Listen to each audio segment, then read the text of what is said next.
Hello, good evening and welcome. Thank you so much for tuning in to Isolation with Andrew Pugsley.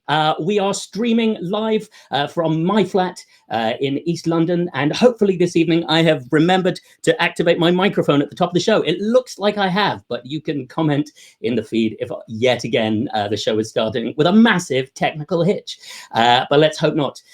If you've not tuned in before, this is my weekly improvised show. So everything that's going to happen in the next 30 minutes or something like that is completely made up on the spot, and we're live streaming it to lovely people all around the world. It's not just me in this evening's show. I'm very, very pleased to announce my guest this evening is none other than Sally Hodgkiss. Oh, just a second. Let's make her stream live.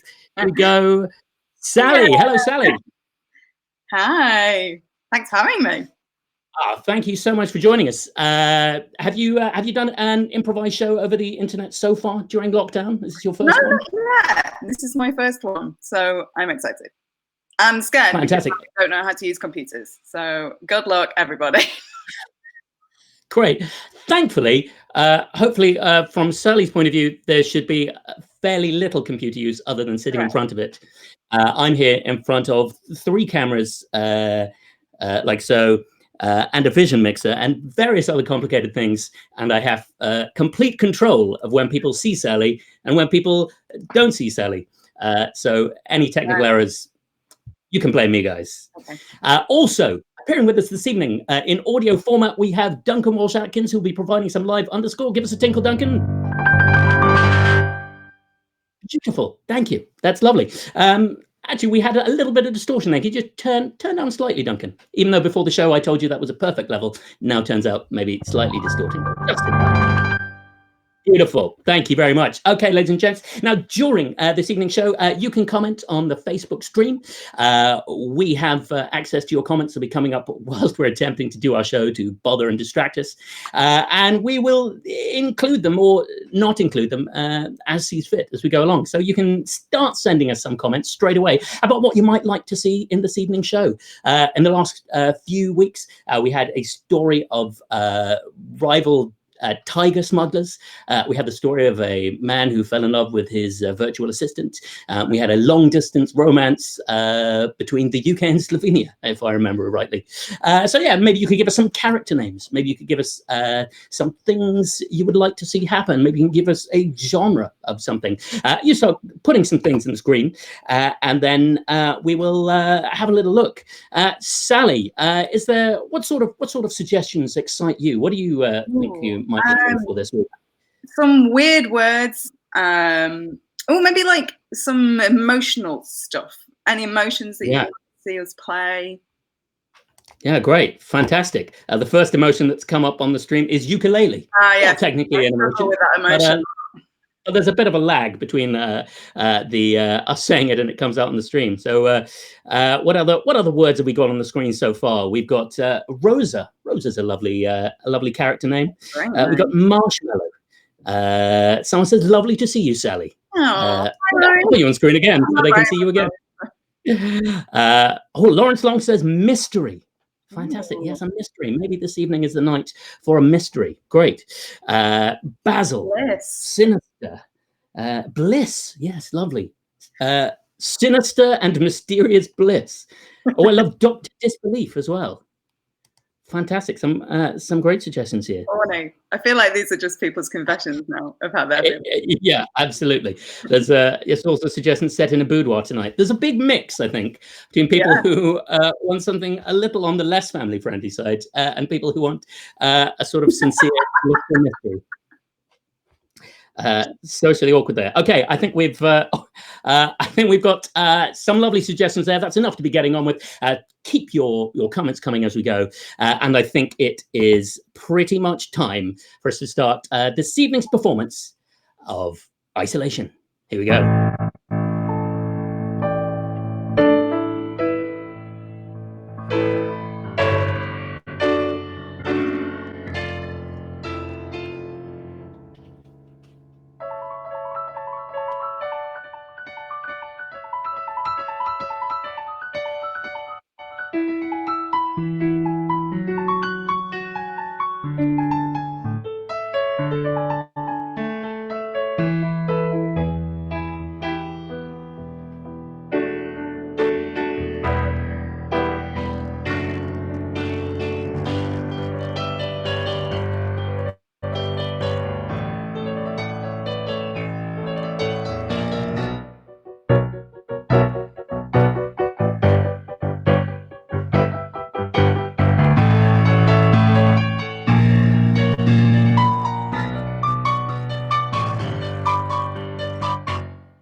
Okay, we are going live.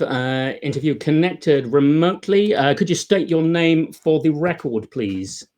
Yeah, my name is Rosa Andrews. Rosa Andrews. Thank you, Miss Andrews, for connecting to see us this afternoon. No, that's all right. Anything I can do to help? Super. I understand you. You'll know why we've called you into this session this afternoon. The Easter Bunny has a lot to answer for, doesn't he? The Easter Bunny. Oh yeah, I've never seen blood like it. Children crying, Easter eggs smashed everywhere. Yes. No, something else. Something else, Yeah. Ms. Andrews. Something else. I meant something else, like it was astonishing. But I mean, of course, there was something else. The body. Yes. Yes, I meant to ask you about the body, and in a lot of ways it would have been more sensible if I started with the body, this being, after all, a murder investigation.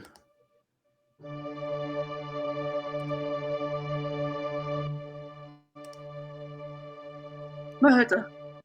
Murder. Bloody murder. Bloody murder. The vicar was so popular. I couldn't believe my eyes when I found him behind the punch bowl. Yes, quite. Punch bowl.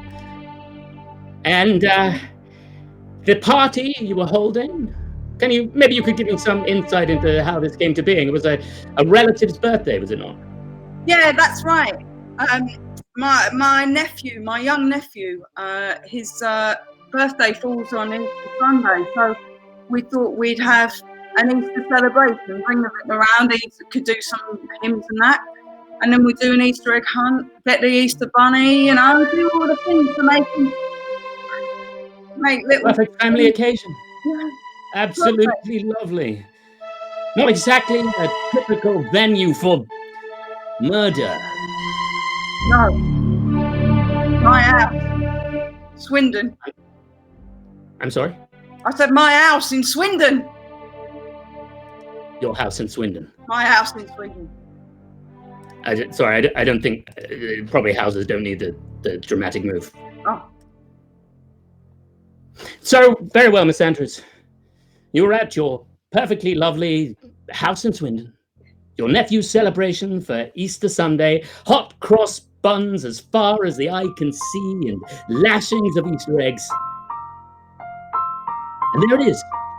Suddenly appears in front of you the bleeding corpse of the Easter bunny. And you claim you have no idea where it came from. No, I didn't know what happened. I was busy talking to the ukulele choir. My back was turned for not a moment, and then the vicar, who was also dressed as the Easter bunny, lay dead behind the buffet table, behind the punch bowl. The punch bowl had been smashed right on his head. That sounds absolutely disgusting. It was. It was a pina colada punch. It looked disgusting. It curdled with the blood. The murder was more disgusting than the choice of cocktail, Miss Andrews. The murder. You're quite right. Well, thank you for being so candid so far. You understand I'm going to have to speak to you on many more occasions to get to the bottom of this. Of course. I won't rest until I've got to the bottom of this murder. Right.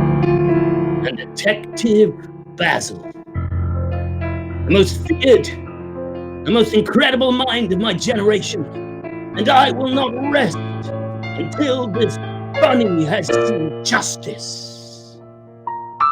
Justice! Justice for the bunny, and justice for us all. For Easter time's a time for one and all. Justice for murdered, even with a bowl of punch. Justice for those who are just hoping to enjoy their Sunday lunch. Just for the people and the crime that they committed. And I'll see the suspect committed. Justice for everyone. Detective Basil knows it's true. And I'll find you if the culprit was you. That sounds like a veiled threat at the end of a nice song. Correct. Thank you for your time, Ms. Andrews. That'll be all for today.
Hello? Hello. Oh, a Scottish gentleman. Hello, Scottish gentleman. Hello. I believe you're investigating the murder. How did you know that? Because you left your calling card at the scene, your ID, your police ID, Detective Basil. Yeah, no, that's fairly reasonable. I do that in case anyone had any leads. Good. Well, yes, I'm investigating a murder, and I mean to solve that murder and not accidentally commit any other murders along the way, like a good police does. Have you done another murder? No, that's not what I meant. I was just saying, you know, it would be. That was a long time ago, okay? Strange Scottish man. What is your name, or can I detect it? Why don't you detect it? I believe I'm speaking to Lord Agnew Ramsay. Is that correct? Good God. How did you know? It was the accent. I recognize every Scottish person in the phone book. Do you? Well, yeah. I mean, there's a lot of Scottish people are very security-minded in Rex Directory. Wait, I'll put my sister on. No, I'll not. Oh, shit, I'm not supposed to tell you. I'm going to put on a mystery, so you tell me who it is. Okay. Hello there, how are you? That's Lord Agnew Ramsay's sister. Oh, shit. All right, you rumbled me. To be fair, I did tell you. Yeah, yes, but that's what detective work is, really. It's detecting. Now, Lord Agnew Ramsay, unless I'm very, very much mistaken, you have some information for me. I might have. Oh. Playing hard to get, are we? I might be. What are you wearing? What? No, that's not appropriate. I'm wearing my home detective uniform. It's just my jacket and shirt without a badge. That sounds pretty horny to me. No, look here, Lord Agnew Ramsay. We're not far enough in our relationship for this. All right, fair enough. Fair play. Okay. You need to dig a little deeper. Ah. Dig a little deeper. Dig. You want me to dig up the body, Lord Agnew Ramsay? Maybe. You need to dig a little deeper. So far, you've gone in the wrong direction, Detective Basil. Sorry, say that last bit again. I talked over you for dramatic purposes. Ah, I said you've gone in the wrong direction. ridiculous. I wanted, yes, no, that all seems completely clear. I mean, a little more poetic than is strictly necessary. But yes. Hey, Thank but you, I Lord don't want to Randall. tell you the answer. You've No. got to work for it, lad. Okay, I mean, you could just tell me the answer. That will be But I fine. won't, because my tea is ready. And I've got Okay. to go. Okay, well, thank you. Detective. You've been most helpful, Lord Agnew Ramsay.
Okay, starting interview at number 2.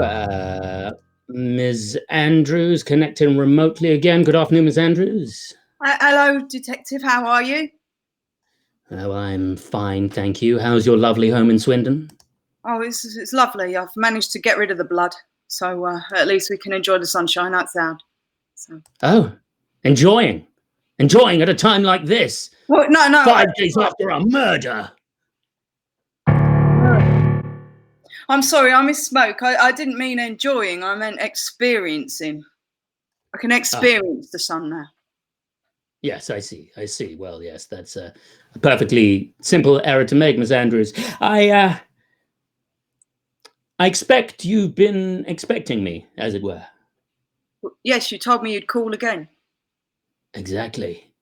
And in the meantime, I've been doing some digging. Digging? Yes. What have you found? Mainly soil, Ms. Andrews. Mainly soil. But I guess you would know that already, wouldn't you? What? Soil, yes. Yes, exactly. I've been digging in your back garden every night for the past 4 days whilst you've been asleep. Where are you? I just thought we had a bad mole problem. That is detective work, Ms. Andrews. Detective work. The cheek of it. You've left my garden in a right bloody state. When I'm outside experiencing the sun, I can't look right because it's such a mess. Well, I mean, I'll put it back later, but that's not the point. The point is, well, perhaps you'd like to tell me what I found in your garden, Ms. Andrews. You know, don't you?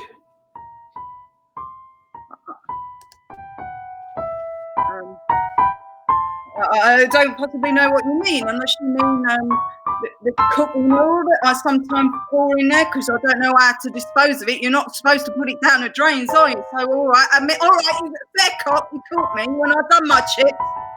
Now, to be frank, that was disgusting, and I will be passing you on to the Office of Environmental Concerns, as we call it in this year. But that's not the only thing I found, is it, Ms. Andrews? What did you find? I found rabbit bones. Rabbit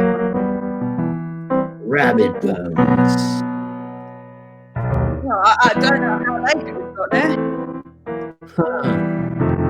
Playing the innocent coquette again, are we, Ms. Andrews?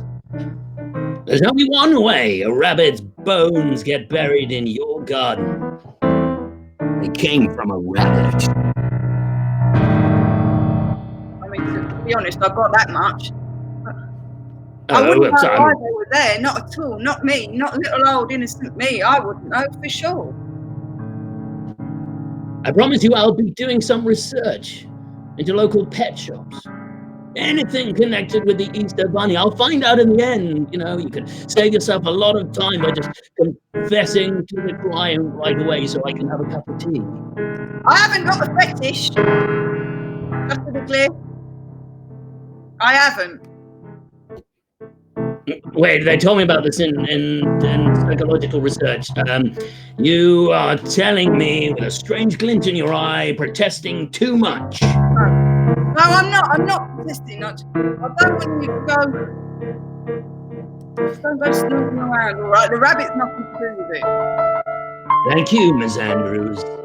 You've been most helpful.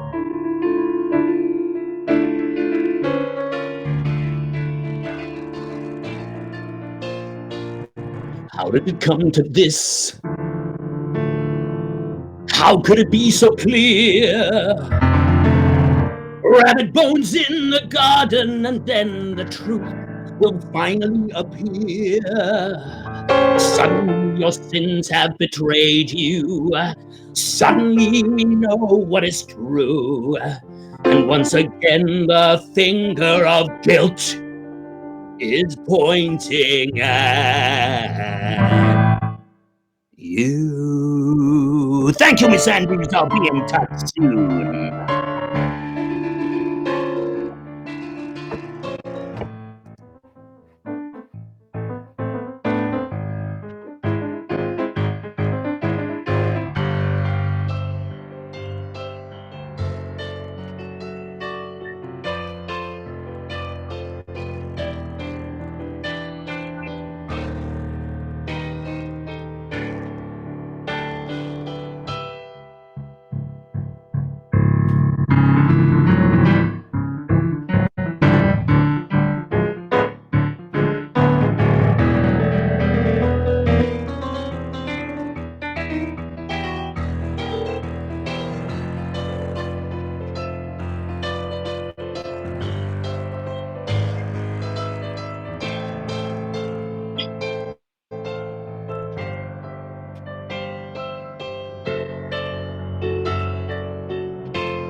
Yes, hello, this is Detective Inspector Basil. Hello there, Basil. Hello there. I seem to recognize your voice. I can't immediately tell whether you're another Scottish person or Lord Agnew Ramsay, but I think it might be the latter. Correct. Ha! You see, I can always tell. With me if you want to guess who it is. Well, now look here. Look here. You called me. Why did you call me again? Sorry, my voice is getting really rough right now. You must be near a truth explosion. How did you know that? You know my family business. Manufacturing cough medicine that administers truths. Yes. That's our logo. Yes. The gruffer you are, the nearer you are to a truth explosion. Damn it, you're right. Yes. Anyway, Basil, that's not why I've rung. Oh?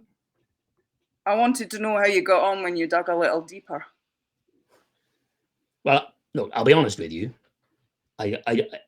My hands are pretty damn callousy right now. I mean, it's difficult just to break into someone's garden with a spade. I'm only one man and just digging away. There's a lot of top. What do you do with all the topsoil? Night after night. Well, no, I was going to say you want to relay that afterwards. Oh, I see. But then if I dug, I put the topsoil back. The next night, I have a lot more topsoil to wade through. You understand? Of course I do. I'm a soil man at heart. Yeah. That's off topic as well. What did you find, Basil? I found bones, Lord Agnew, rabbit bones, and a very suspicious Miss Andrews, and I think this is all pointing to a rabbit fetish. How many bones? Well, how many bones are there? Would you say an adult rabbit? 10 rabbits? How many rabbits? I'd say well,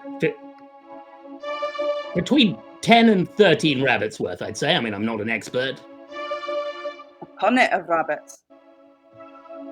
A punnet, yes, a punnet of rabbits. That's what they call it. When the rabbits. Yeah, well, you're a soil man, you know what we're taking. That's right. Think about why there might be that many rabbits there.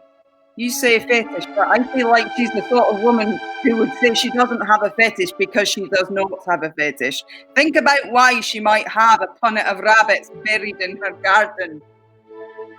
You're saying to solve this case, I just need to figure out another reason why somebody might have a punnet of rabbits buried in their garden. Have I ever steered you wrong in all the years that I've been bringing you? No, I mean, you've helped me solve roughly 27,000 cases. That's right. Can I ask you something, Lord Agnew? Lord Agnew Ramsay?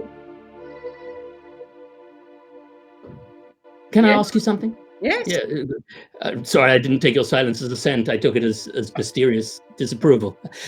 Yes. I will ask you this then. Why are you helping me? So distantly and secretly? What's in it for you, Lord Agnew Ramsay?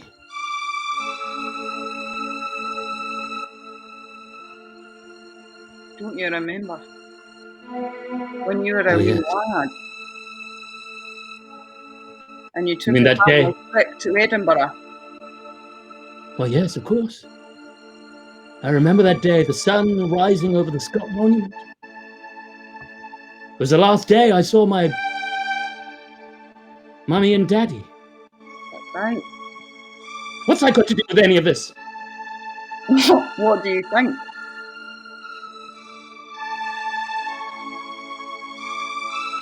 I don't know. But I don't like the sound of it. Thank you, Lord Agnew. You've been most helpful.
Ms. Andrews, this is interview 3 commencing at 8:31 p.m. How do you plead? What? I thought it was an interview. Ah, yes. Old police trick, yes. You'd be surprised how many people I catch out like that. Really? Well, I mean, no, but there could be a first time, okay? There could be a first time, Ms. Andrews. Have you made any more discoveries? Who's conducting this interview, Ms. Andrews? Sorry. No, you're quite right. I have made a number of rather fascinating ones, and it's nice of you to ask. Look, what does the word Edinburgh mean to you? Edinburgh. Edinburgh. Oh, well, I mean, I've never been to Edinburgh. I hear it's very beautiful, though. Is that so? Yeah. I mean, yeah, it is rather beautiful. Yeah. Actually. It's, yeah, well, I've never been. I always wanted to go to the Fringe. But no, I've never been myself. Why do you ask? You never visited, never been there on the 4th of October 1992, for example? Taking a randomly very important date off the top of my head. The 4th of October. 1992. All right, I was there. I knew it! Why are you shouting? Well, it's literally the first proper confession I've had out of somebody. I weaseled that out of you. I don't know what it means yet, but I got you to say it. I was there. I'm sorry, I lied. That's the one and only time I've ever been to Edinburgh was then. Very good. And what happened? How did you know? How did you know I was there? Let's just say I spoke to somebody we have in common, or possibly not in common, but who knows stuff about you. I only know one person in Scotland. Lord Agnew Ramsey. Yeah. It's time you came clean about your connection. I don't so much know him as receive a series of baffling tip-offs from him, but that's not the point. Oh, he's not a very clear man, is he? No, really, we could. This could be so much quicker if he was. Yeah. So much quicker. Yeah, shame. I don't think he's going to change, though. Very well. You know Basil. No, I'm Basil. Look here, stop confusing me. My voice is getting gruffer and gruffer. I must be very near a truth explosion.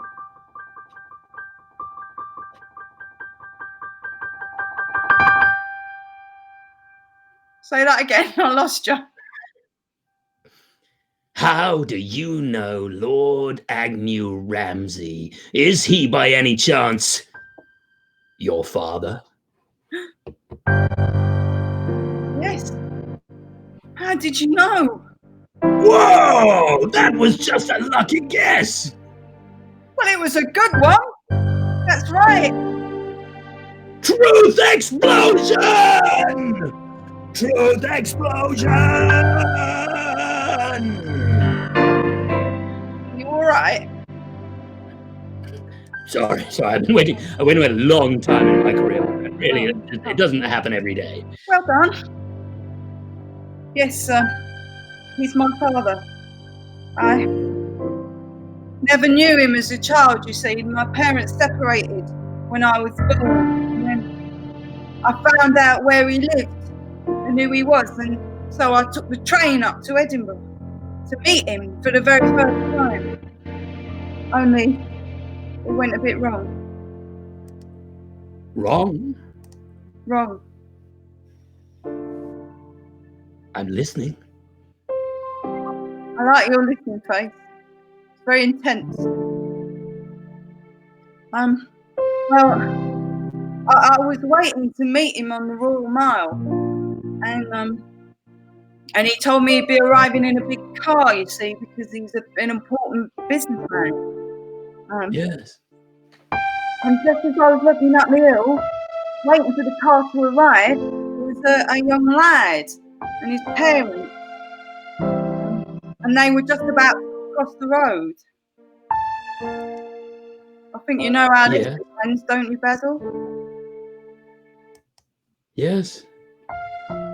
The parents stepped out into the road. The boy distractedly looked over his shoulder at a passing bagpiper. When he turned back, a car, some traffic or something, and blocked his view. Once the traffic was clear, no sign of his parents, no sign of anything. Just a young boy, alone, standing outside Waverley Station. August 1992. Well, that was my father. I'm afraid to tell you, if he mowed them down. Head bag. He shoved them into the boot and drove off, so I never even got to meet them. He put them in the boot? Yeah, pretty callous, isn't it? It's incredibly callous. I mean, it's literally a matter of seconds. I was just looking at a bagpiper. Yeah. Yeah. His driver and helped him shove the bodies in the back. Sorry, I shouldn't say bodies, it's your parents. And they drove away and I never met him. The driver? Yeah. Was the driver by any chance a vicar? Yes. Yes, he was a vicar. I feel like you know the rest of the story, don't you, Basil? Yeah. I feel I do. It always goes this way in casework. One piece inexorably leads to another piece. And before long, you have the whole thing mapped out in front of you. That's what detective work is like. Every single time. It's just one piece leads to another.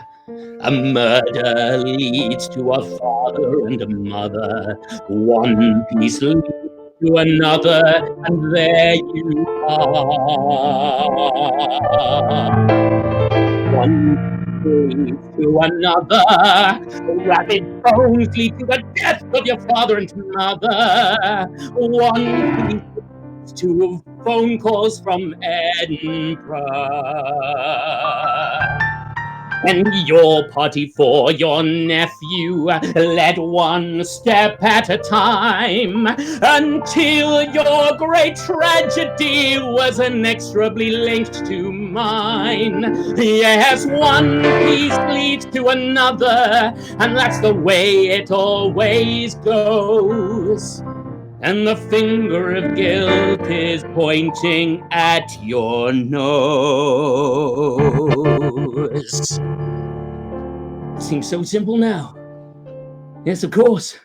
Lord Agnew Ramsay has been haunted by the guilt. Haunted by the guilt over the last exact number of years since that occasion. He's been trying his best to help me out because he's so tortured at having killed my parents. But you, his daughter, the one liability, you led me straight to him.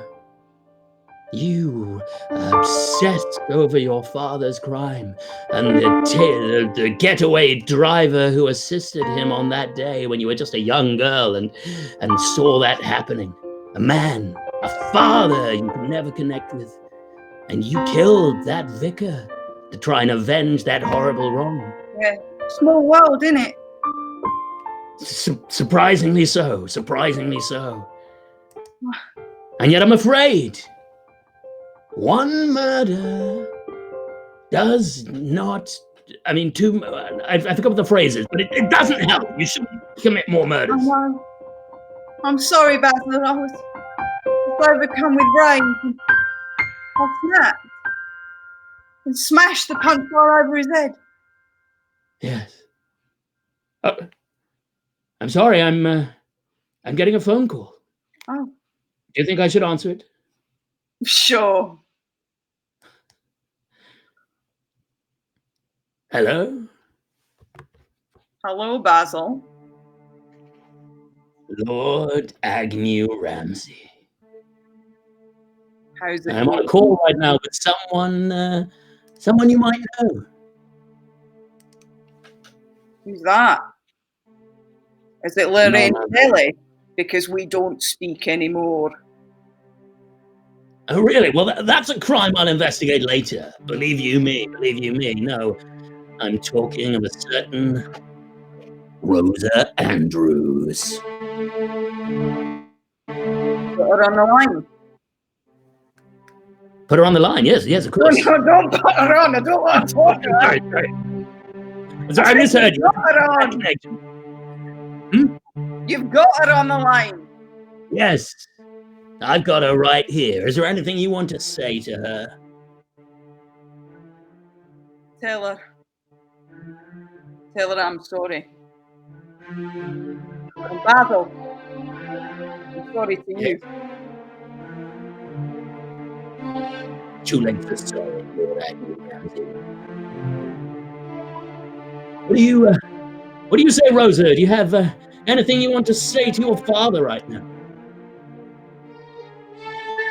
You never there for me, never once, not even that moment.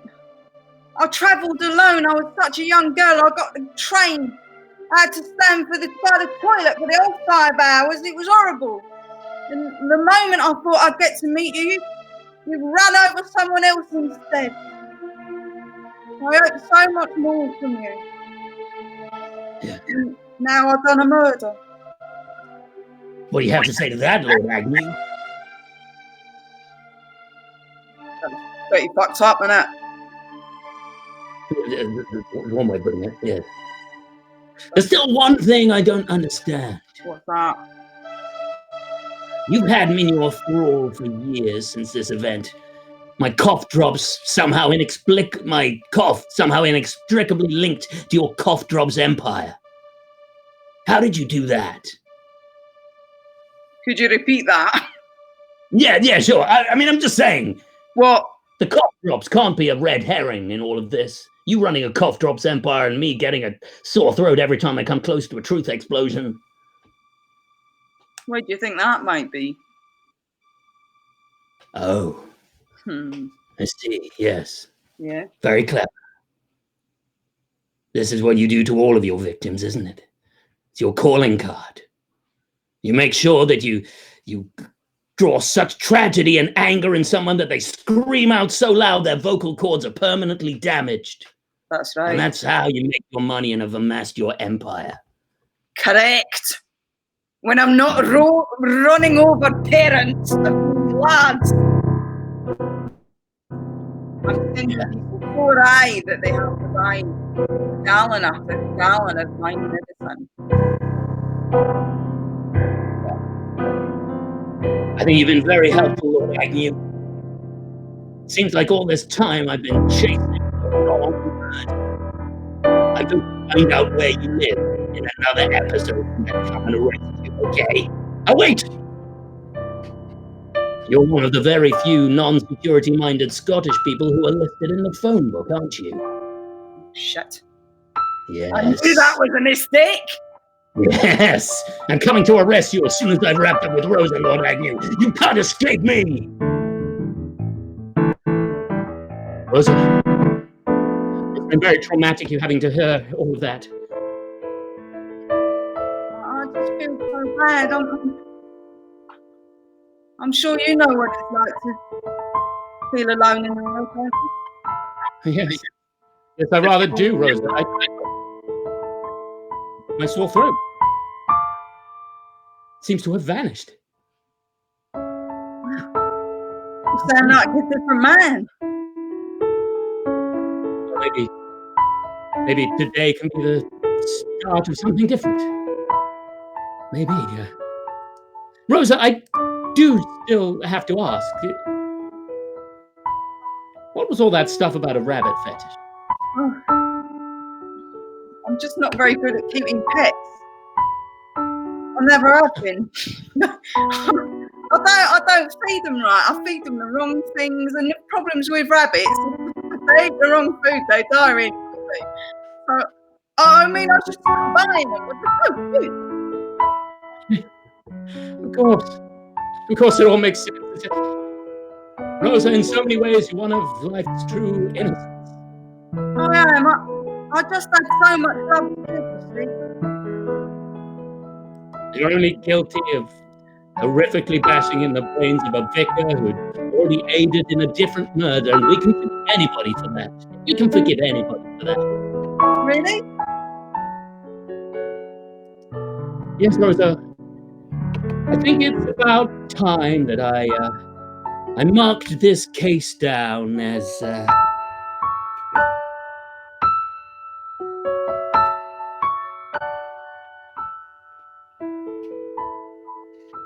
I'm typing up my official report now. Yeah, I was going to say, if you're typing, I'm on the phone, so I don't know what you're typing. Of course, I mean, I'm a detective, so I could tell from the sound of the keystrokes. Oh, fair enough. And typing down, this case is closed, unsolved. We'll never know the answer. Best not look into it any further. I think we can call that Rosa. Well, you've been very, very helpful. Thank you for being so understanding.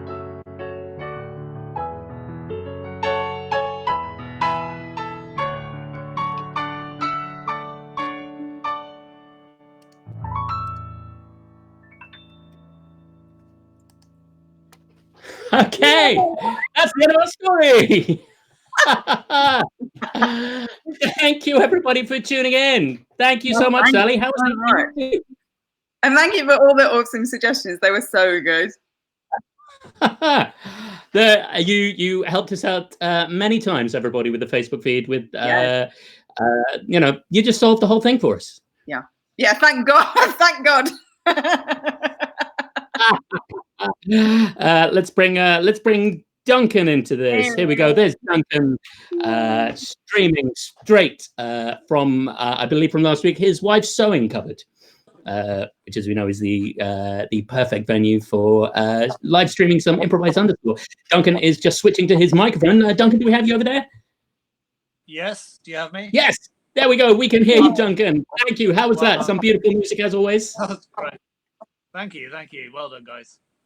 It was so good, Duncan. You're amazing.